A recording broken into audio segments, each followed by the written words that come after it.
বকেয়া নিয়ে বিক্ষোভ, শুভেন্দু অধিকারীর কনভয়ের পথে 100 দিনের জব কার্ড হাতে বিক্ষোভ, প্ল্যাকার্ড হাতে 100 দিনের বকেয়া দাবি। বিরোধী দলনেতা শুভেন্দু অধিকারীর কনভয়ের পথে 100 দিনের জব কার্ড হাতে বিক্ষোভ। চালসার ছবি আপনাদের দেখাচ্ছি, চালসায় বকেয়া বিক্ষোভ।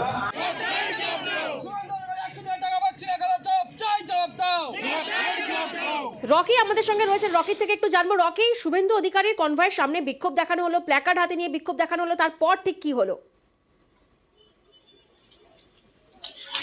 প্রিয়াঙ্কা, তোমাকে বলে রাখতে চাইবো 24-এর লোকসভায় কিন্তু পাখির চোখ করে নিয়ে রীতিমতো কিন্তু ঝাঁপিয়ে পড়েছে প্রচারে, এবং তার আগেই কিন্তু আজ সভা করলেন চালসা গোলাই এলাকায় শুভেন্দু অধিকারী। সেই শুভেন্দু অধিকারী আসছেন, এই খবর কিন্তু ছিল শ্রমিকদের কাছে, এবং মেট্রি ব্লকের যে সোনগাছি চা বাগানে রাস্তার পাশে কিন্তু জব কার্ড হাতে নিয়ে এবং প্ল্যাকার্ড হাতে নিয়ে রীতিমতো প্রায় শখানেক শ্রমিক কিন্তু দাঁড়িয়েছিল। তাদের দাবি ছিল যে দীর্ঘদিন ধরে তারা যে 100 দিনের টাকা বকেয়া তা পাচ্ছে না, এবং সেই কারণে কিন্তু তারা দীর্ঘদিন ধরে বিভিন্ন মহলে জানিয়েছে তারা কোন রকম ভাবে কোন রকম সুরাহা পায়নি।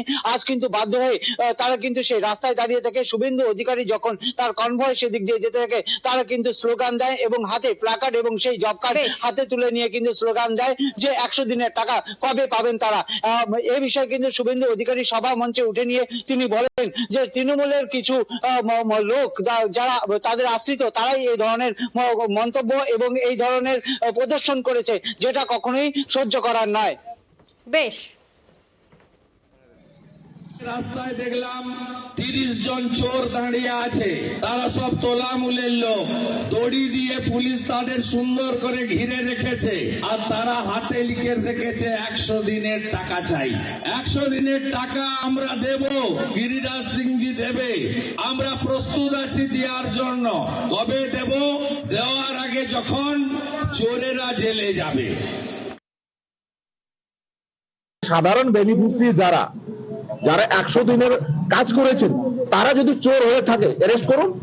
আমি সেই ট্রাইবাল নেতা রাজেশ লাকড়া টাইগার, ও যদি আমার সাথে 1-to-1 করতে চায় না, তো বলে দিচ্ছি শুভেন্দু অধিকারী দুয়াস ঢুকতে পারবে না।